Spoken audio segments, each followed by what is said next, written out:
CNN के संग में हमारे आज के मेहमान हैं ज़रई साइंसदान और जीवन गार्लिक के मूजिद डॉक्टर ताज नसीब खां।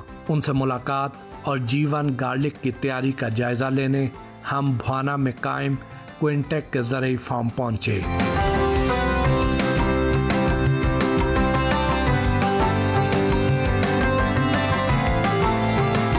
इतना बड़ा ज़रई साइंसदान यहाँ क्विंटेक में क्या कर रहा है? ये जो गार्लिक वैरायटी है ये पहली दफ़ा हॉर्टिकल्चर रिसर्च इंस्टीट्यूट NARC से इवॉल्व हुई और ये हमारा बेबी है। मैंने जब ये देखा कि एक कंपनी इसको इतने शौक के साथ और इतने 2018 से वो मल्टीप्लाई कर करके यहाँ तक आ गई है, तो मुझे जब ये पता चला तो मैं यहाँ पे आया और मुझे खुशी हुई सबसे ज़्यादा कि मेरी वैरायटी को इतनी ज़्यादा पजीराई मिली है।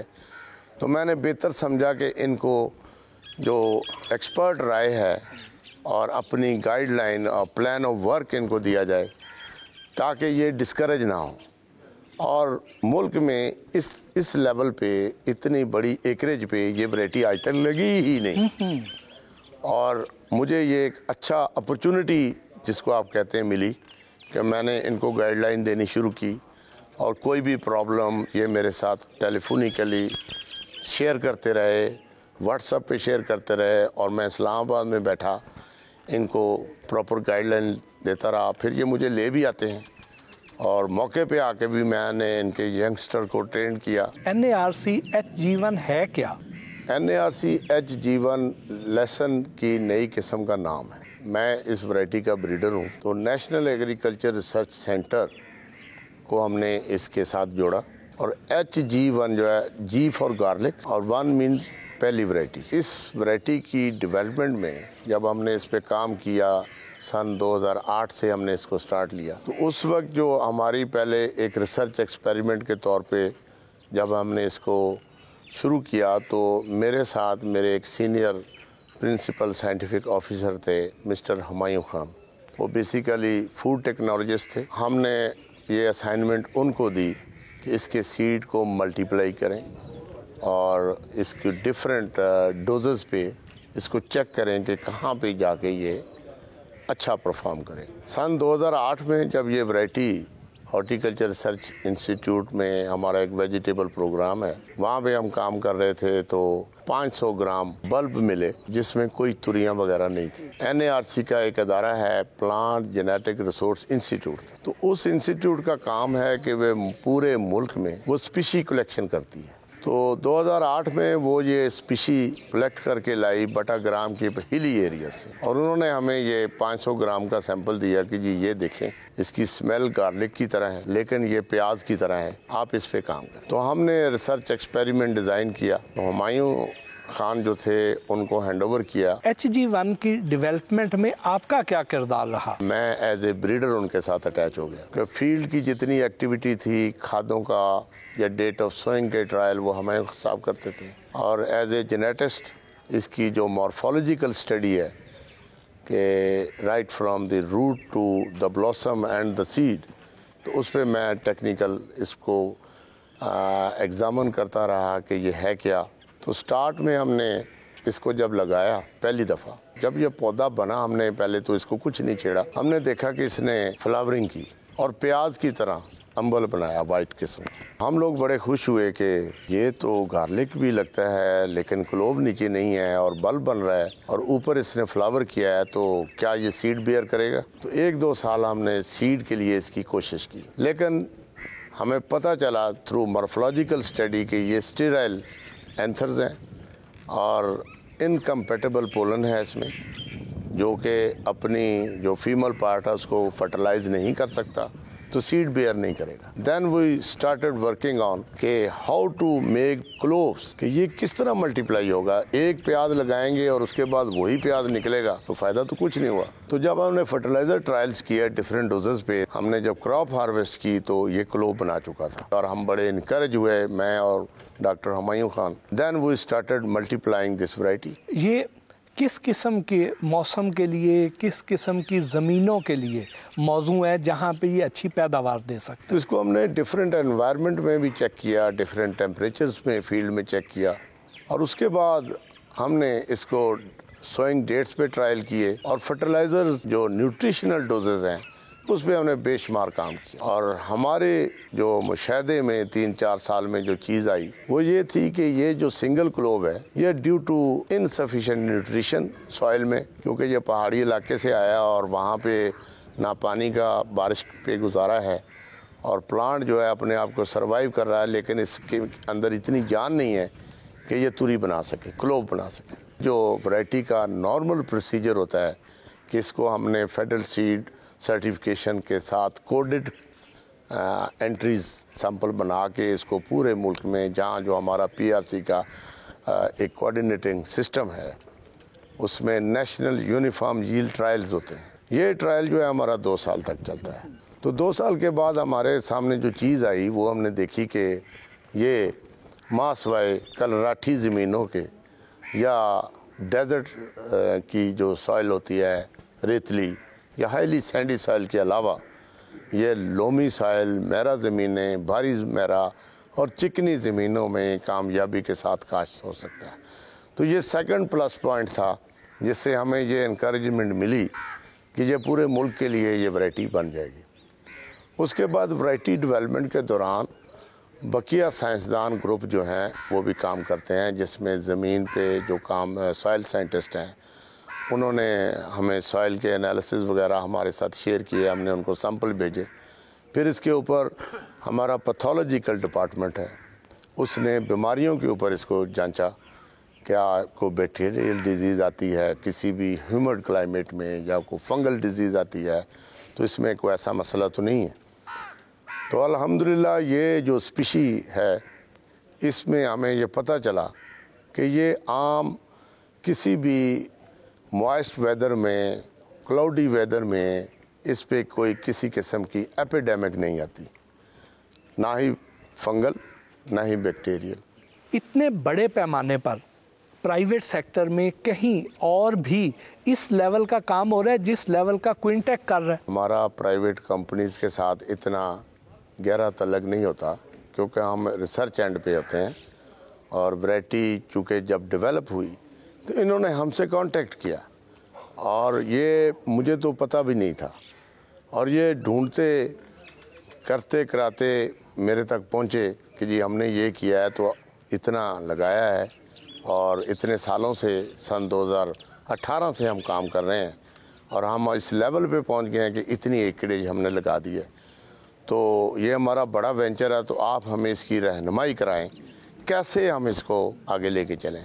तो फिर मैं गाहे बगाए आया भी, ये लेके आए और ज़्यादातर जो है वो व्हाट्सएप पे टेलीफोनिकली फ़ोटो शेयर से हम इसको गाइडलाइन इनको देते। NARC ने तो HG1 डिस्कवर किया, लेकिन क्विंटेक इसमें जिद्दत किस अंदाज में ला रहा है? सबसे पहले मैं ये इनकी इस काविश का मुतरफ हूँ कि क्विंटेक ने इसको हाई एफिशिएंसी इरिगेशन सिस्टम पे ले गई और जदीद टेक्नोलॉजी जो है जिसमें 42 इंचेस बेड को इन्होंने यूज़ किया और इरिगेशन सिस्टम को बेहतर किया और पानी के ज़िया को बचाया। ये मैं समझता हूँ कि इनकी एक बहुत बड़ी कंट्रीब्यूशन है और ये एक डेमो बन गई है ज़िम्मेदारों के लिए और लोग आके देख रहे हैं और इनसे अवेयरनेस उनको मिल रही है और वो इनकरेज हो रहे हैं। और इसके साथ इन्होंने मॉइस्चर मीटर्स और हाई टेक्नोलॉजी और फिर इसका जो प्लांट पॉपुलेशन और डिजीज़ और प्लांट हेल्थ का डाटा थ्रू ड्रोन टेक्नोलॉजी इन्होंने इस्तेमाल किया। This is somewhat I would say it's a precise agriculture, precision agriculture, more accurate. यानी कि जो डाटा है वो आपका आधे सेंटीमीटर या 2 सेंटीमीटर तक जो है ड्रोन इसको कैप्चर कर रहा है और इसकी प्लांट हाइट भी हमें बता रहा है। और ये एक अच्छा है कि आप हाई टेक एग्रीकल्चर की तरफ जाएं। तो इस सिलसिले में ये इनकी एक अच्छी इन्वेस्टमेंट है जो मैंने यहाँ पे महसूस किया कि इस वैरायटी को इतने अच्छे सिस्टम के साथ लगाना और मेरा यहाँ पे इनको वैरायटी की प्योरिटी में हेल्प आउट करना और इनकी मैन पावर को टेक्निकली ट्रेन करना, ये हमारा एक जॉइंट कोलैबोरेटिव एक्टिविटी बनी with the collaboration of NARC। तो सर क्विंटेक के फार्म्स हमें भी विजिट करवाएं और दिखाएं कि यहाँ पे क्या क्या हो रहा है, किस तरह से हो रहा है। जी ज़रूर, मैं आपको क्विंटेक की ये सारी प्लांटेशन जो है गार्लिक की दिखाता हूँ, और इसमें मैं खुद मोतरफ हूँ कि क्विंटेक ने एक अच्छे तरीके से मुस्बत अंदाज में मुल्क की इस नई वैरायटी को इतनी अच्छे तरीके से मैनेज किया है।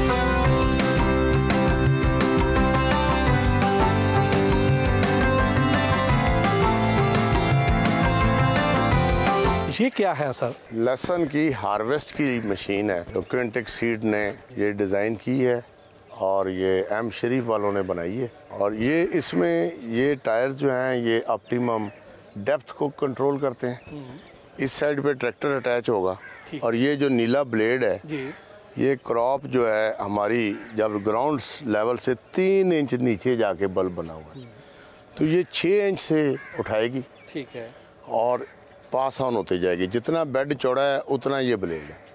क्रॉप इस तरह पास ऑन होगी, ये जो पीछे बार लगे हुए हैं इसके ऊपर मिट्टी छन जाएगी, और साफ जो है प्लांट जो है ना वो पीछे पड़े हुए, वहाँ पे लेबर जो है इसको उसी बेड के ऊपर बिछाती जाएगी। यानी इसमें क्रॉप ज़ाया भी नहीं होगी और वक्त की बचत भी होगी, टाइमली हार्वेस्ट हो जाएगी। दूसरा ये है कि कोई कटेगी नहीं, प्रॉपरली एक डेप्थ पे ये जाएगी, और एक मशीन जो है एक दिन में 10 एकड़ हार्वेस्ट करेगी।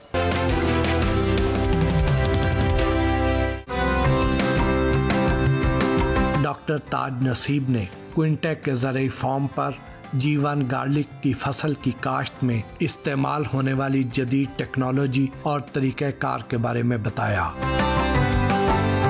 अच्छा, ये आप जिस तरह देख रहे हैं जी, ये बेड की चौड़ाई 42 इंच है। अच्छा, ठीक है। यहाँ पे ये पाइपिंग आप देख रहे हैं जी, ये इस तरह सीधी नीचे से अंडरग्राउंड पाइपिंग है, और वो आगे भी है, इसके कंट्रोल यूनिट्स हैं। इधर बैक साइड पे आप देखें ये, और आगे किस ब्लॉक को इन्होंने पानी देना है वहाँ से बंद कर देंगे और ये सारा शुरू हो जाएगा। और ये 2-2 लेटरल्स जो हैं यहाँ पे लगाई हैं इन्होंने, इसमें 1 2 3 4 लाइनें हैं, और हर 2 लाइनों में से एक पाइप गुजर रहा है। 30 सेंटीमीटर के ऊपर इसके ऊपर एक जो है ना सुराख है। पाकिस्तान जिस तरह पानी की कमी का शिकार है, तो इस केस में कम से कम पानी में बेहतरीन आउटपुट ली जा रही है। जी बिल्कुल, ये आपने बिल्कुल सही कहा। और दूसरा ये है कि 1 मैन ऑपरेशन है। हाँ, इसमें लेबर कास्ट भी बचती है। यस, एक इंजीनियर जो है इसको खोलता है, और ये कंट्रोल्ड है कि कितने सेकंड के लिए पानी देना है, कितना हमने देना है, 10 मिनट देना है, 20 मिनट, वो एक यूनिट से कंट्रोल कर लेगा। इसको जो न्यूट्रिएंट्स चाहिए क्या वो भी इसी ड्रिप इरिगेशन के जरिए ही पहुंचाए जा सकते हैं? इसमें जो न्यूट्रिएंट्स हम सॉल्युबल्स इस्तेमाल करते हैं, और इस ड्रिप का पीछे फर्टिगेशन यूनिट लगा हुआ है जो हम आपको दिखाएंगे। वहाँ पे न्यूट्रिशन डाली जाती है, और जितनी कंट्रोल हमने डालनी है उतनी ही हर पौधे को यकसा मिकदार में कैलिब्रेटेड फॉर्म में डिफ्यूज जो है फर्टिलाइज़र मिल जाती है। पता कैसे चलता है कि इसको इस वक्त इस स्टेज पे इस ग़िज़ाई जुज़्व की यानी न्यूट्रिएंट की ज़रूरत है? देखिए, ये वो चीज़ है जिसकी हमने इनके बंदों को ट्रेन करवाया कि प्लांट की जनरल हेल्थ से अंदाज़ा होता है। जैसे मैं अभी हमको पौधा देखे ना जी, दिखा रहा हूँ कि शुरू में नवंबर दिसंबर में ये जो ब्राउन टिप है जी, ये येलो टिप का मसला आया था। ठीक है। और यहाँ पे इसको हमने विजुअल ऑब्जर्वेशन से भी हमें पता चल गया था कि ये पोटाश डेफिशिएंसी शो कर रहा है। फिर हमने इसका लीफ टिश्यू एनालिसिस करवाया, ठीक, और कंफर्म हो गया कि ये पोटाश की डेफिशिएंसी ही है। तो देन हुई, और आप तो देखें कि ये पत्ते, अब आप देखें इनको पोटाश लग चुकी है जी, ये ओल्ड पत्ते हैं जी, वहाँ पे ब्राउन टिप नजर आ रही है आपको जी, और जितने यंग लीफ हैं ये अगर आप देखें ये सारे हेल्दी हैं। बिल्कुल ठीक है। इसका मतलब ये है कि हमने इसकी पोटाश रिक्वायरमेंट जो है वो पूरी कर दी है, और आइंदा से जितनी क्रॉप है ये आपको लश ग्रीन ब्लूइश अपीयरेंस दे रही है। ड्रोन इनको कैसे मॉनिटर करता है? वो इसकी हेल्थ भी जज करता है और हमें बता देता है कि आपके फील्ड में इस वक्त जो ग्रोथ लेवल है कितना है और इसमें कितने % एरिया ऐसा है जिसको जो अंडर न्यूट्रिशन है, जो फुल हेल्थी नहीं है। ये उसकी कोडिंग पहले की जाती है कि हेल्दी प्लांट कैसा होगा, हाइट स्टैंडर्ड हमारा क्या होगा। तो जहाँ जहाँ कमी बेशी है वो पूरी रिपोर्ट बन के आ जाती है, उधर से हम जज कर लेते हैं कि इस वक्त हम कहाँ खड़े हैं। तो ये एक हेल्प मिलती है टेक्निकली, फौरी तौर पे हम जज करने में कामयाब हो जाते हैं और वहीं से हम जो है ना इसकी जो है ना रिकमेंडेशन चेंज कर देते हैं। तो बतौर ज़रूरी साइंसदान बल्कि इसके ब्रीडर के तौर पर आप ये क्विंटेक की जो क्रॉप है इसको कहाँ रेट करते हैं? इस वक्त जो क्रॉप कंडीशन है, as a breeder, as a scientist, मैं इसको कंट्री लेवल पे नंबर 1 रेट करता हूँ। डॉक्टर साहब, ये हमें कई जगहों पर मिट्टी काली सी क्यों नज़र आ रही है? इसमें शुगर केन बगास का इस्तेमाल मैंने करवाया और ये पूरी क्रॉप में मैंने डलवाया। मैंने देखा कि इनके पास ये शुगर केन की बड़ी फाइन किस्म की राख है जो थर्मल पावर से ये बिजली बनाते हैं। मुझे वो पता चला तो मैंने कहा इसको फौरी तौर पे अप्लाई करें। इसका क्या फायदा है? इसमें एग्जैक्ट वही माइक्रो न्यूट्रिएंट्स हैं जो इस लेसन को चाहिए। वाह। और ये केमिकल एनालिसिस से भी ये बात क्विंटेक ने इसका एनालिसिस करवाया कैम से। और इसमें आप देखें जो गार्लिक का केमिकल एनालिसिस है क्लोव का, उसमें कॉपर है, फेरस है, मैंगनीज है और इसी तरीके से सोडियम है, जिंक है। यही सारी चीज़ें इस बगास में मौजूद हैं और ये एक एंशिएंट तरीकाकार है, पुराने ज़माने में ख़वातीन गोबर की राख जो है वो सब्जियों की में इस्तेमाल करती थी और वहाँ से ये मैंने आइडिया जो है इनको किया कि ये एक ऑर्गेनिक सोर्स है और ये रिसाइकलिंग है एनवायरनमेंट की और क्रॉप की हेल्थ माशाल्लाह। जब से ये 2 एप्लीकेशन मैंने राख की करवाई हैं और क्रॉप ने जैसे ही बारिश हुई इसने अच्छा खासा रिजल्ट दिया। डॉक्टर साहब, ये जो राख है इससे इस लेसन की न्यूट्रिशनल वैल्यू पर भी कोई फ़र्क पड़ेगा? मैंने जैसे जिक्र किया कि इसमें जो माइक्रो न्यूट्रिएंट्स केमिकल एनालिसिस में सामने आए हैं एग्जैक्टली वही गार्लिक की, लहसुन की, क्लोव के अंदर है, तुरी के अंदर है। और उससे ये हुआ कि ये देखें आपकी इसकी लीफ की शीट देखें जी, ये मकई से कम नहीं है चौड़ी। बिल्कुल ऐसे। ये आप देखें जी, इतना चौड़ा लहसुन, ये इसलिए कि हम इसकी तमाम रिक्वायरमेंट ऑर्गेनिकली पूरी कर रहे हैं। और इसका स्टेम देखें आप, ये स्टेम देखें जी, ये 1 इंच गर्थ का स्टेम हो गया। 1 इंच से ज्यादा है, बल्कि 1 इंच से ज्यादा है जी। और इसका मतलब ये है, क्योंकि मैंने तो इसको डीपली स्टडी किया है इस वैरायटी को, इसका मतलब जब 1 इंच से ज्यादा इसकी गर्थ होगी तो नीचे जो बल्ब बनेगा वो आधे किलो से ज्यादा होगा। एक लहसुन का वजन, एक बल्ब आधे किलो से ज्यादा होगा। जब हम इसको हार्वेस्ट करेंगे, at the time of harvesting, इसको हार्वेस्टिंग हमने कब करनी है? जब ये पत्ते ड्राई हो जाएंगे, सिर्फ ये तना इसमें मॉइस्चर होगा, पत्ते सारे ब्राउन हो जाएंगे। उस वक्त जो बल्ब वेट होगा वो 500 ग्राम से ऊपर होगा। और ये कंट्रीब्यूशन है इस बगास की, जिसको राख हम कहते हैं। और ये पुराना तरीका है बीमारियों से बचाने का, कीड़े का अटैक रोकने के लिए। गोबर की राख लोग यूज़ करते थे, अब ज़माना चेंज हो गया, वो गैस आ गई, लोग ऑर्गेनिक तरीकाकार को भूल गए हैं। इसी तरह जो शुगर की प्रेस मड है, प्रेस मड को अगर आप डेयरी लगाते हैं, हमने ये देखा, ऑब्जर्वेशन ली कि हाई टेम्परेचर में वो प्रेस मड इतनी ओवर हीट हो जाती है, उसमें आग लग जाती है। उससे क्या होता है कि जितनी उसके अंदर कार्बन है सारी ज़ाया हो जाती है। ठीक है जी। अगर प्रेस मड को आप with the help of bacterial activity इसको कंपोस्ट में कन्वर्ट करें, this will be another source of recycling. आप उस प्रेस मड को ऐसे ना फेंकें, उसको कंपोस्ट में, उसको यूजेबल फर्टिलाइज़र में, ऑर्गेनिक फर्टिलाइज़र में कन्वर्ट कर सकते हैं।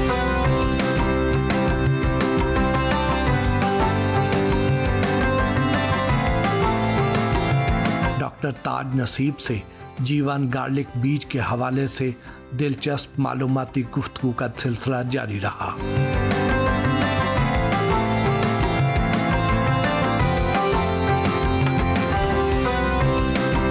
डॉक्टर साहब, ये क्या एक्टिविटी हो रही है यहाँ पर जी? ये इस वक्त लेसन में गोडी करवाई जा रही है। जैसे कहा जाता है कि पौधे जो हैं इसके पत्ते कार्बन डाइऑक्साइड अब्जॉर्ब करते हैं, लेकिन जड़ों में पौधे की ज़मीन को एरेशन देना, हवा देना, नरम करना, ठीक हो, ताकि हवा का गुजर हो। जितनी ज़मीन नरम होगी उतना ही इसका जो बल्ब है वो मोटा होगा।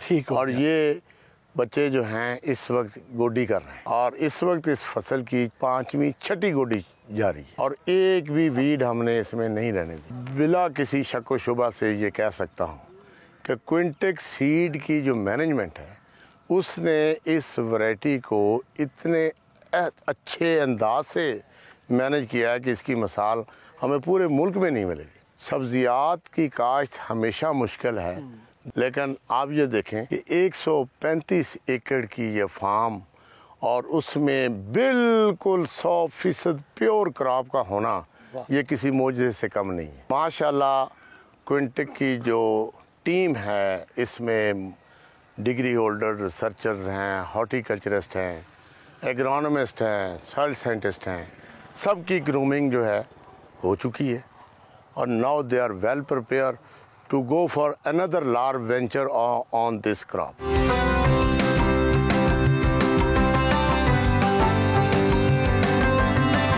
डॉक्टर साहब, ये जो जीवन है ये हाइब्रिड है या वैरायटी है?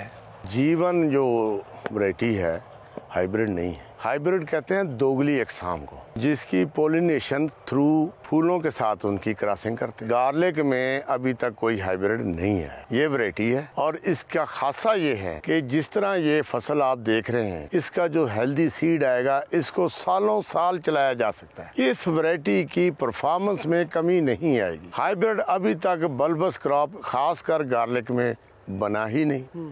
इनकी हाइब्रिडाइजेशन की कोशिश की जाए तो एक टेक्निक है जिसके साथ हम बल्बस क्रॉप के खासकर लहसुन के हाइब्रिड बना सकते हैं, and that is parasexual hybridisation. उसमें सेल लेवल पे सेल वॉल को एंजाइमेटिक एक्शन से रिमूव करके प्रोटोप्लास्ट फ्यूजन के साथ न्यूक्लियस को आपस में मिला के फिर जाके हम इसका हाइब्रिड तैयार कर सकते हैं। नॉर्मल तरीके से थ्रू पोलिनेशन या क्रॉसिंग हम इसको हाइब्रिड नहीं बना सकते। क्या जीवन लहसुन का टेस्ट, रंगत, साइज आम लहसुन जैसा है या उससे डिफरेंट है? इस लहसुन का साइज भी ज्यादा है, टेस्ट वाइज ये दूसरे लहसुन के साथ मिलता जुलता है, स्मेल भी इसकी वैसी ही है। सिर्फ कड़वाहट जो है वो देसी लहसुन के मुकाबले में कम है, लेकिन इसको जो पजीराई मिल रही है वो इसकी पैदावार की वजह से है। दूसरी बात यह है कि इसके अंदर जो गुद्दा है, पल्प है, वो बहुत ज़्यादा है जो हमारी इंडस्ट्रियल डिमांड को पूरा करती है। इस लहसुन की इस वैरायटी से आप इंडस्ट्री बेस कर सकते हैं मुल्क में, जिसमें आप मायोनीज, चिकन, आप इसमें स्प्रेड तैयार कर सकते हैं, इसकी पेस्ट बन सकते हैं, इसके पाउडर बन सकते हैं, इसकी केचप इंडस्ट्री में इस्तेमाल हो सकता है। फिर इसका पाउडर फार्म में जो ये वैल्यू एडेड प्रोडक्ट्स अगर इसके बनने शुरू हो जाएं तो हमारी एक्सपोर्ट में खातर खा इजाफा होगा। डॉक्टर साहब, आम तौर पर देखा ये जाता है कि जब कोई फल या सब्ज़ी उसका साइज़ गैर मामूली तौर पे बड़ा हो दूसरों से, तो उसकी ख़रीदारी से लोग थोड़ा झिझकते हैं। जीवन वाले केस में आपने बताया है कि ये तकरीबन आधे किलो का होगा, तो इसको आप कैसे देखते हैं? एक बात मैं वादे कर दूं कि मैंने ये कहा कि जिस पौधे का तना और उसके तने का साइज 1 इंच से ज़्यादा हो, लाजमन उसके नीचे आधे किलो का गट्ठा बने। अब ये जो फसल लगी है, हज़ारों पौधे हैं, सबका साइज़ एक जैसा नहीं होगा। मिनिमम 200 ग्राम से लेके 500-600 ग्राम तक जाएगा। रहा सवाल डोमेस्टिक यूज़ का, इसकी पीलिंग बड़ी आसान है। ख़वातीन जहाँ उनको 15 या 20 मिनट लगते थे बारीक लहसुन को पील आउट करते छीलते हुए, ये 5 मिनट का काम भी नहीं है, 5 मिनट का 2 मिनट का काम। दूसरी बात ये है कि जिस वजह से ये पसंद किया जा रहा है वो पैदावार और अपने पल्प रिकवरी की बेस पे ये लहसुन इंडस्ट्री की तरफ जाता नजर आ रहा है और ये हमारी दवाखानों की रिक्वायरमेंट, फार्मास्यूटिकल, इसके जो एक्टिव इंग्रेडिएंट हैं, जो मादनियात इसमें हैं, उसकी वजह से ये इंडस्ट्री में ज़्यादा पॉपुलर आता नजर आ रहा है। एक लेवल ऐसे बेड बिछा हुआ है। 30 एकड़ का ये प्लॉट हद निगाह तक क्रॉप की यूनिफॉर्मिटी 100% अल्हम्दुलिल्लाह। और एक एक पौधे को इनको मैंने इतनी सख्त जो है तरबियत दी है कि एक पौधा भी ऑफ टाइप इसमें नहीं मिलेगा।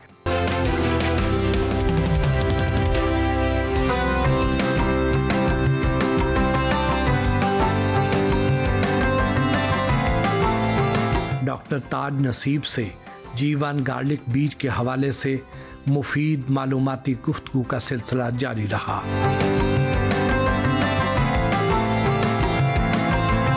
डॉक्टर साहब, ये टावर किस चीज़ का है? ये टावर सर इधर यहाँ पे लगाया गया कि क्रॉप में मॉइस्चर लेवल ये डिटेक्ट करता है। इस वक्त क्रॉप की जो फील्ड में मॉइस्चर है कितना, नमी कितनी है, क्या इसको पानी दरकार है। यहाँ से सिग्नल पीछे कंट्रोल यूनिट में जाते हैं। वहाँ से अगर फर्टिलाइजर देनी है या मॉइस्चर की डोज, वहाँ सिग्नल जब इशू होता है तो वहाँ से फिर ये यहाँ पे इम्प्लीमेंटेशन हो जाती है। हसीब साहब, इस डिवाइस को कैसे पता चल जाता है कि यहाँ पे मॉइस्चर लेवल क्या है? क्या ज़मीन के अंदर भी कोई सेंसर लगे हुए हैं जो इसके साथ कनेक्टेड है? जी सर, बिल्कुल ज़मीन के अंदर सेंसर लगे हुए हैं सर। ये बिल्कुल ज़मीन के साथ ही सेंसर लगा हुआ है, तो वो सर सेंस करता है कि इसके अंदर कितना मॉइस्चर है ज़मीन के अंदर, और हमें जो रिक्वायर्ड मॉइस्चर है वो डिटेक्ट करता है। जैसे ही वो रिक्वायर्ड मॉइस्चर कंप्लीट होता है उसके बाद ऑटोमेटिक ये सिस्टम बंद हो जाता है, और जब भी जैसे ही ज़रूरत पड़ती है ज़मीन को, जितना मॉइस्चर रिक्वायर्ड होता है, फ़ौरन से मोटर चलती है खुद ब खुद। और ये जो ऊपर इसमें मुख्तलिफ रंग की बत्तियां लगी हुई हैं, इसका क्या मतलब है? सर इसमें 3 किस्म की बत्तियां लगी हुई हैं, 2 रेड हैं और 1 ग्रीन है। जो कंटिन्यूस जो ब्लिंक कर रही है रेड, इसका मतलब ये है कि उसका कनेक्शन इसके साथ बना हुआ है। उसके बाद जो ग्रीन है वो ये दे रही है कि जो मोटर इस पर लगी हुई है सर, ये 4 मोटरें हैं जो कि इसको सोलर वाल्व के थ्रू, इनको सोलेनॉइड वाल्व कहते हैं, और सोलर रेज के थ्रू इनको ऑपरेट किया जाता है सर जी। क्योंकि इनके सारे अंदर बैटरीज भी हैं, अगर रात को ऑपरेट करना है, दिन में ऑपरेट करना है, तो वो उसके लिए सोलर पैनल यूज़ होता है। और जो ग्रीन लाइट है वो ये सिग्नल दे रही है कि आपकी 4 मोटरें एक्टिव हैं। और जो लास्ट पे एंड पे लगी हुई है सर, वो भी रेड कलर की है। जैसे ही कोई इसके अंदर एरर आएगा तो वो कंटिन्यूस जो है वो रेड हो जाएगी। इसका मतलब ये है कि इसके अंदर कोई इशू है तो उसको रिजॉल्व कर लें। जैसे रिजॉल्व करेंगे वो बिल्कुल बंद हो जाएगा। ये टेंशियोमीटर है सर, इसके अंदर पानी हम डालते हैं, उसको स्टैंडर्ड कहते हैं पानी को, तो उसको हम कंपेयर करते हैं नॉर्मल मॉइस्चर के साथ। उस कंपैरिजन के थ्रू ये सेंस करता है और ये सिग्नल देता है RTU को, जिसके थ्रू ये ट्रांसमिट होता है हमारे मेन हेड पे, और वहाँ से जो है वो मोटर चालू हो जाती है। ये इसकी सारी फंक्शन है और बड़े सिंपल सा मैकेनिज्म है ये जो सिस्टम है ये तो इतना ज़्यादा महंगा है, तो क्विंटेक वाले तो इन्होंने तो ये बड़ी हाईटेक टेक्नोलॉजी जो है इस्तेमाल कर ली, लेकिन जो हमारा आम फार्मर है वो तो इतनी महंगी शायद नहीं अफोर्ड कर सकता, तो वो कैसे लगाई? जो हाई टेक टेक्नोलॉजी यहाँ पे डिप्लॉय की गई है, हमारे मुल्क में माशाल्लाह प्रोग्रेसिव ग्रोअर्स भी मौजूद हैं जो ये अफोर्ड कर सकते हैं। तो जो हाई टेक के लिए बड़े ज़िम्मेदार हैं, प्रोग्रेसिव ग्रोअर हैं, उनके लिए ये सिस्टम है। उसके अलावा जो आम ज़िम्मेदार है, ये तो हम सारे समझते हैं कि 5 एकड़ से आधे मरबे तक अक्सरियत ज़िम्मेदारों की है, उसके लिए भी हमने इस लेसन को लगाया है। ये बिल्कुल तासर गलत है कि आम काश्तकार इस पे काम नहीं कर सकता, यानी कि यहाँ पे ये सोच डेवलप की गई है और इसको इस तरीके से हमने जो काश्त किया है कि हाईटेक भी हो, और उसके बाद आम छोटे काश्तकारों के लिए भी आपने तरीक़ेकार हमने वज़ा किया है क्विंटेक ने कि छोटे ज़िम्मेदार इसको अगर लगाना चाहें तो वो इस तरीके से करें, इस तरीके से पानी लगाएं, खाद कैसे लगाएं, तो वो भी इंशाल्लाह हम आपको दिखाते हैं। ठीक है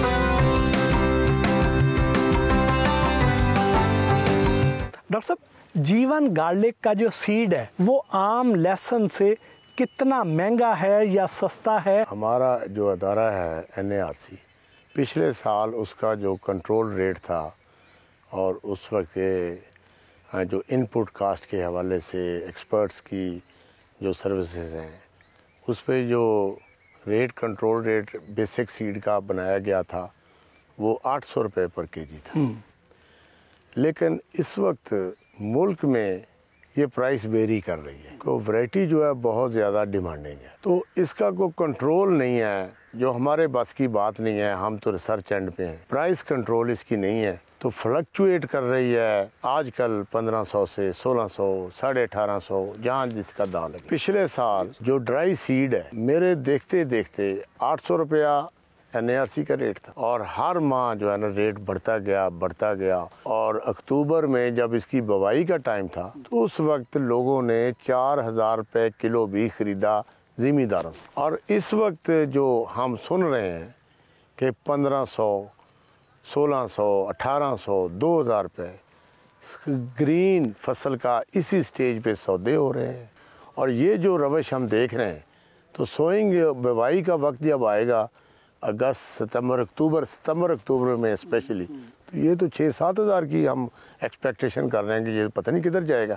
और 1 एकड़ में से इसकी पैदावार कितनी निकलती है जी? हमने जो रिपोर्ट की है, जो सीड काउंसिल को मसवदा हमने दिया, उसमें हमने इसकी एवरेज प्रोडक्शन जो है मार्केटेबल, जब फसल हार्वेस्ट होगी और उसको फील्ड में सुखाने के बाद तना अलहदा कर दिया जाए, उस वक्त वो लहसुन थोड़ा मॉइस्टी होता है, गिला ही होता है, उस वक्त हम कह रहे हैं कि 8 टन एवरेज पर एकड़। वो पोटेंशियल जो है इसका फ्रेश प्रोड्यूस का, वो तो 15 टन तक भी जा सकता है। मेरा कहने का मकसद है कि अगर एक फार्मर इस तरह सौदा करता है कि कटाई के वक्त आप मुझे जी ऐसे तनों समेत दे दें, 1800 रुपये किलो वो खरीदता है, तो जब वो ड्राई करेगा तो मोर देन 60% तो मॉइस्चर निकल जाए, 40% रिकवरी जो बचेगी उसमें उसको 4045 रुपये सीड मिलेगा, यानी तकरीबन 4 टन वजन और 4000 रुपए किलो। तो इसका मतलब ये हो गया कि ये कोई 1,60,00,000 1 एकड़ से उसे आ जाएगा, तकरीबन इतना, कम ज्यादा आप कह सकते हैं।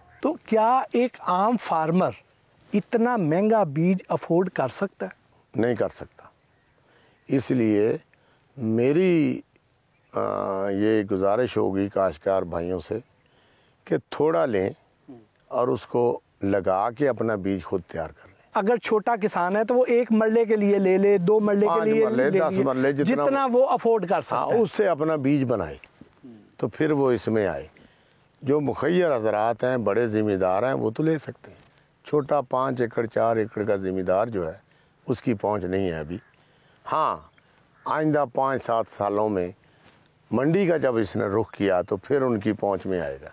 इसका बिजाई का मौसम कौन सा होता है? अक्टूबर के वस्त में इसका ऑप्टिमम टाइम है, सही ज़्यादा फसल लगानी है। और ये चूँकि इस वक्त मैनुअल लग रही है, तो फिर यह है कि चलो 15 अक्टूबर तक अपनी बुवाई मुकम्मल करने के लिए 5-7 दिन पहले शुरू कर दें, ताकि टाइमली क्रॉप लेट ना हो। यानी 15 अक्टूबर से लेट नहीं होना। 15 अक्टूबर इसका ऑप्टिमम टाइम है। ज़्यादा लेट करेंगे फिर आगे ठंड आनी, तो 15 अक्टूबर तक बुवाई हो जानी चाहिए। इसकी जो बिजाई है उसका कोई खास तरीकाकार है? बिल्कुल तरीकाकार इसका है कि आपने इसको, जैसे ये आपने देख लिया, फ्लैट ज़मीन पे भी लग सकता है, खेलियों के ऊपर भी लग सकता है, लेकिन लगाने का तरीका ये है कि तुरी 2 हिस्से ज़मीन में हो, 1 हिस्सा बाहर हो, ताकि उसको लाइट भी लगे और फिर इसकी जो है ना अगाव बेहतर होता है, तेज़ होता है।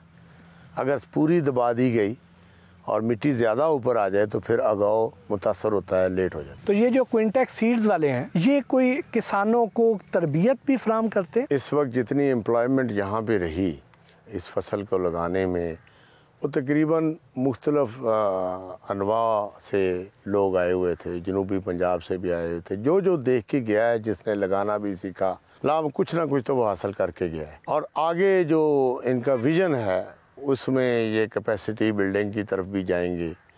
आगे जाके ये इनकी ख्वाहिश है कि स्टूडेंट भी आएँ यहाँ पे और रिसर्च करें, और जो प्रोफेशनल्स हैं वो भी आएँ। ये अपॉर्चुनिटी जो हमारी इनसे डिस्कशन हुई है, उनका विज़न यही है कि हम इसको एग्रीकल्चर को in collaboration with the public agriculture departments हम इनको बूस्ट अप करना चाहते हैं अगर कोई लिमिटेशन पब्लिक साइड पे है गवर्नमेंट डिपार्टमेंट्स की, रिसर्च डिपार्टमेंट की, तो उसको फाइनेंशियली उनको फैसिलिटेट करने के लिए ये ज़मीन भी प्रोवाइड करेंगे, हाईटेक इम्प्लीमेंट्स भी उनको देंगे कि आप अपनी रिसर्च के लिए बेहतर से बेहतर एनवायरनमेंट भी देंगे। It will be a sort of public private partnership for betterment of agriculture. आप जब फसल तैयार हो जाए तो इसे महफूज करने का सही तरीका क्या है? फसल बर्दाश्त करने के बाद इसको पहले 2 से 4 दिन, 3 से 4 दिन आप कर लें, फील्ड में इसको लिटा दें और इसको धूप लगवाएं और रोज़ाना इसको पलटना भी है। उससे ये होगा कि फसल के अंदर जो ज़्यादा नमी है वो सारी एवापोरेट हो जाएगी, फिर उसके गट्ठे बन जाएंगे। गट्ठे बांध के फिर इसको हवादार शेड में आपने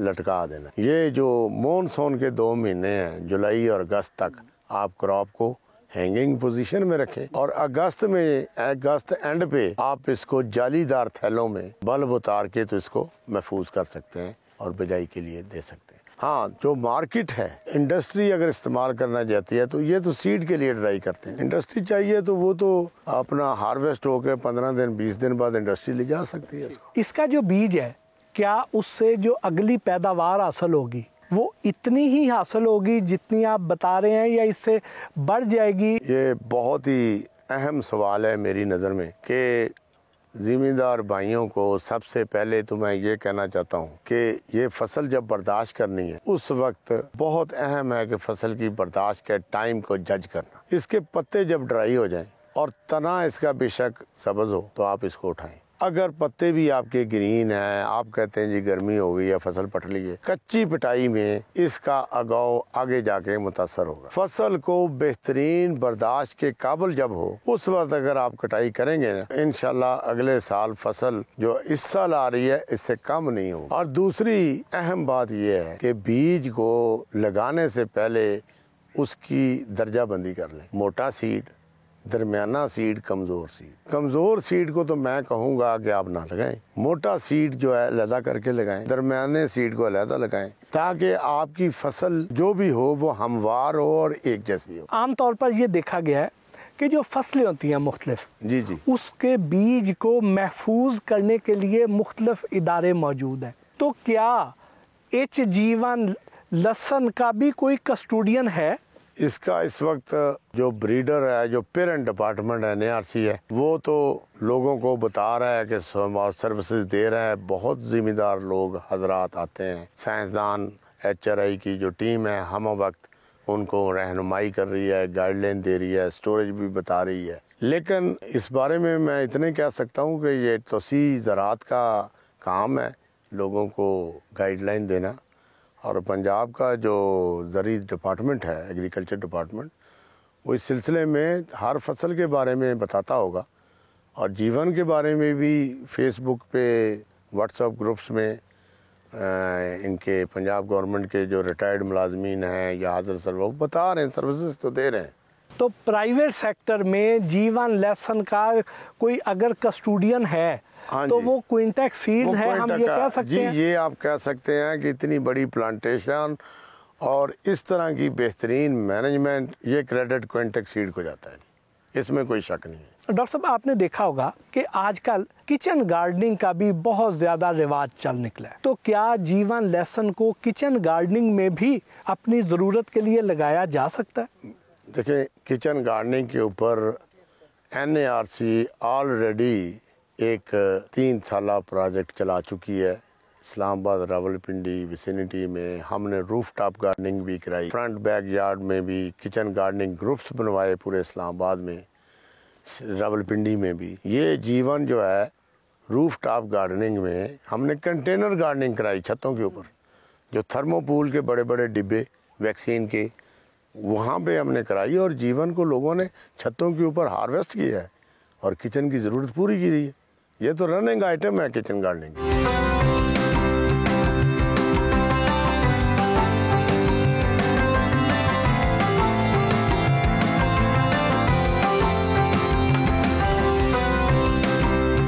डॉक्टर साहब, ये तलावत की आवाज़ कहाँ से आ रही है? ये क्विंटेक्स सीड के जो मैनेजमेंट है उनका कहना है, बल्कि मैं समझता हूँ कि तमाम मुसलमानों का ये अकीदा होना चाहिए लेकिन खालिसतन क्विंटेक्स सीड का ये इनिशिएटिव है। इन्होंने अपने जो फार्म है 135 एकड़ जहाँ जहाँ ये वैरायटी जीवन गार्लिक लगाया है, उसमें जगह जगह इन्होंने लाउड स्पीकर लगाए हैं और नमाज के बाद ये तिलावत कलाम पाक जो है चलना शुरू हो जाती है। हाँ। और इनका मानना है कि इससे हमारी फसल पे बेहतर असरात, मुस्बत असरात होते हैं। ये भी जानदार चीज़ है। हाँ। और ये कुरानी तलावत से मानूस है।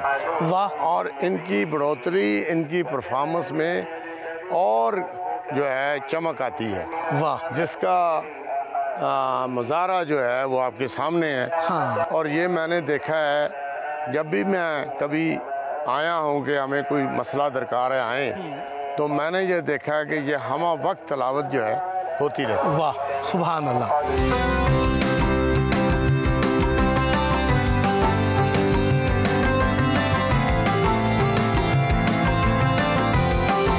डॉक्टर ताज नसीब ने क्विंटेक्स ज़री फार्म के कंट्रोल रूम का दौरा करवाया, जहां इंजीनियर अब्दुल कलीम ने ब्रीफिंग दी।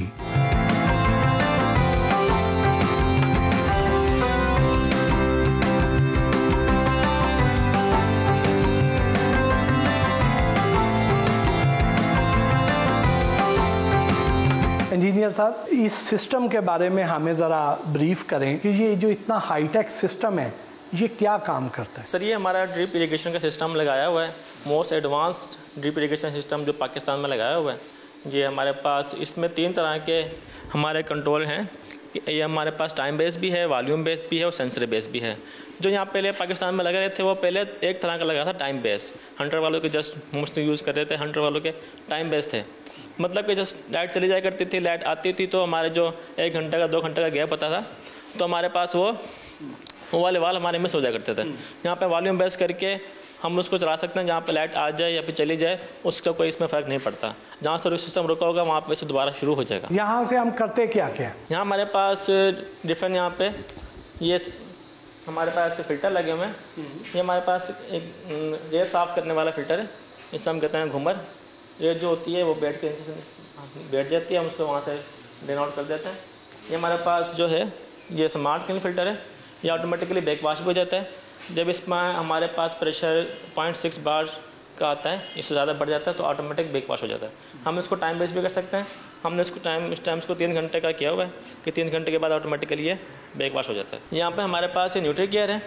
न्यूट्री केयर जो है हमारे पास एक हमने जिस जोन को जितनी अमाउंट में खाद देनी है उसके मुताबिक हम उसमें एक रेसिपी सेट कर देते हैं कि भाई छोटा जोन है इसमें कम खाद देनी है, बड़ा जोन है ज़्यादा खाद देनी है, या फिर जिस तरह के भी हमारे पास सिचुएशन है हम उसके मुताबिक एक जोन को या फिर पूरे फील्ड को जितने हमारे पास जोन है एक वक्त में सेट कर दो, उसके बाद ऑटोमेटिकली सिस्टम चलता रहेगा, वो वाल ऑटोमेटिकली चेंज होते रहे। और ये जो टैंक्स हैं इनका क्या मकसद है?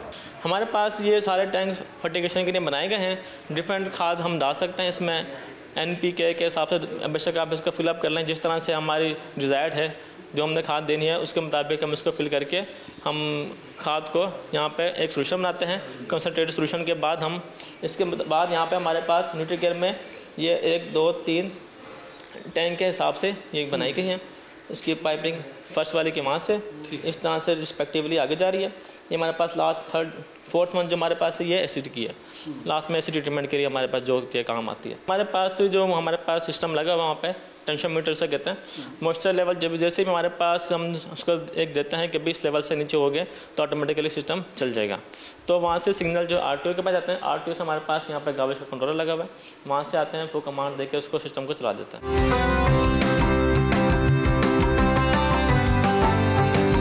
बहुत बहुत शुक्रिया डॉक्टर साहब, आपसे हमें इतनी कीमती मालूमात हासिल हुई हैं और आप जितना अच्छा काम कर रहे हैं।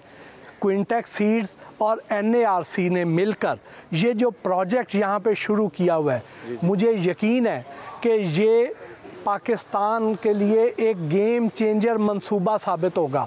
पाकिस्तान में जो सब्ज़ इनकलाब की राह हमवार करेगा। बहुत शुक्रिया sir. Thank you very much.